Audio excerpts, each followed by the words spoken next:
So now you've seen the unboxing, and I'm in the process of putting together something that will allow me to mount this. What it is I do lawn and garden and equipment repair, and I pick up a lot of equipment, and I don't really want a trailer because I'm not picking up 5 and 6 at a time, except when I go to equipment auction I might pick up a few units, and at that point it would be a good idea to have a trailer. But I've found it rare that I need to haul more than one mower at a time, one riding mower. Even if I did need to haul more than one riding mower, if they were small, say like Simplicity, like a 4212 with a 36-inch cut, I can actually put them in my bed sideways. I get one in there, turn it sideways, and the other one loads up just fine.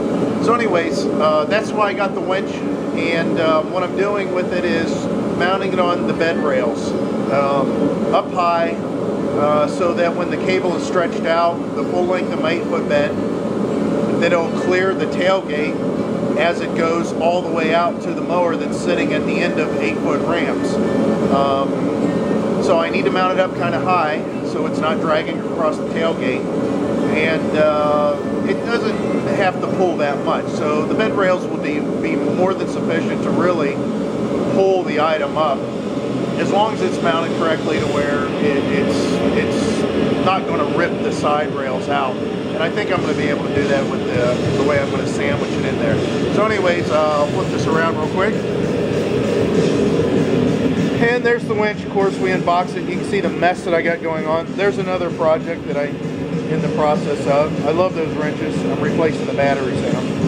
Anyways, here's the rig so far.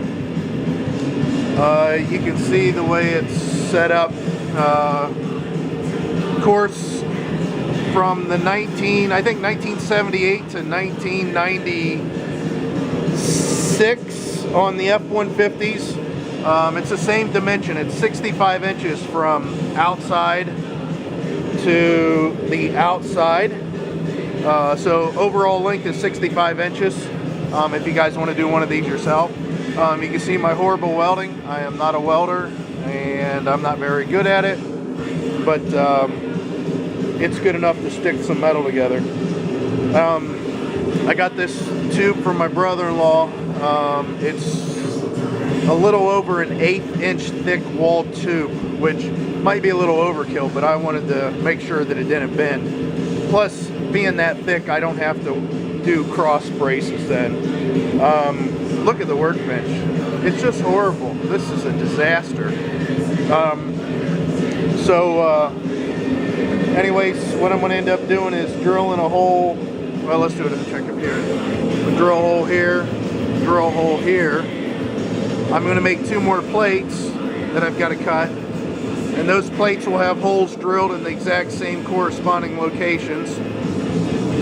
And what these will do is, this will be on the bed rail to the inside of the bed. Of course, the bed rail will be there, and on like in my case, 95 F150, it's a relatively thin piece of metal then for the bed rail.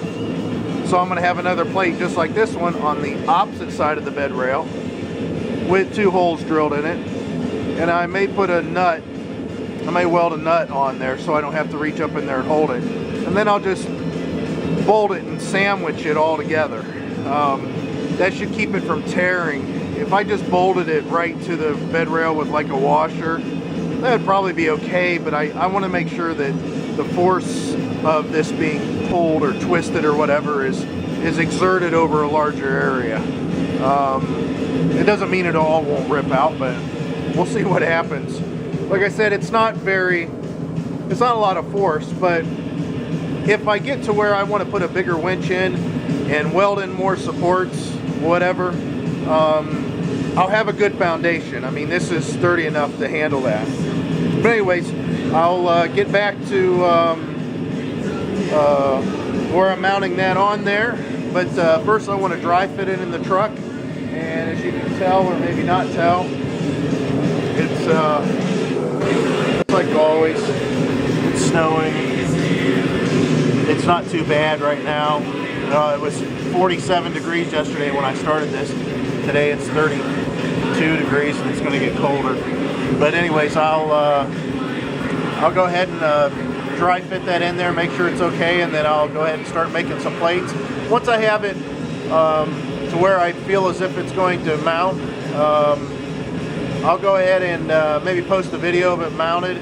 But I want to be able to pull it all out and paint it, clean it up, make sure it stays pretty decent. So with all that said, we'll go ahead and close this one up, and I'll get some more updates on it as I get a little bit further done.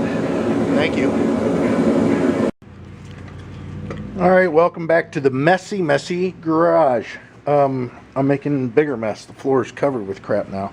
Anyways, I wanted to show you what I was going to sandwich the bed rail with. Of course, those are the end plates. And then this here is just it's just crappy welded. I don't want to have to hold the nuts up there, so I welded them on.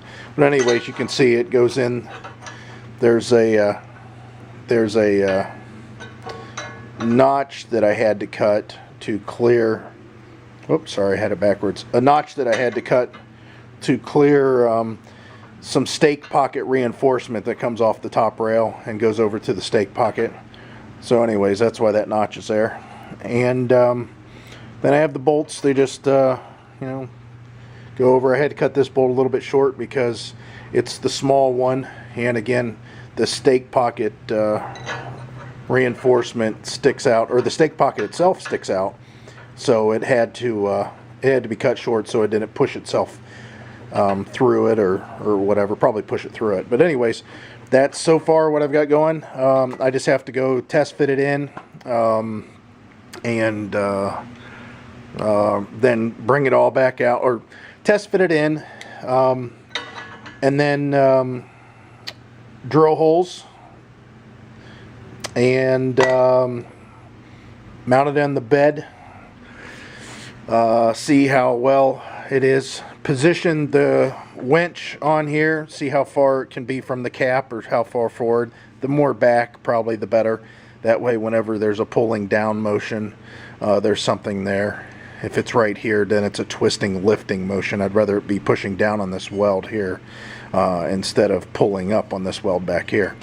And then I'll take it all back out.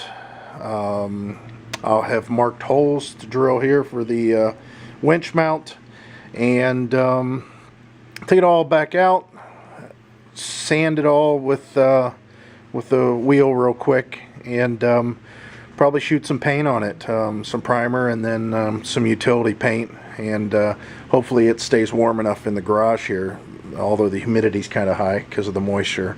I will paint it, and then hopefully I have it mounted, and then I'll try it out and we'll video it and see what happens. Thanks.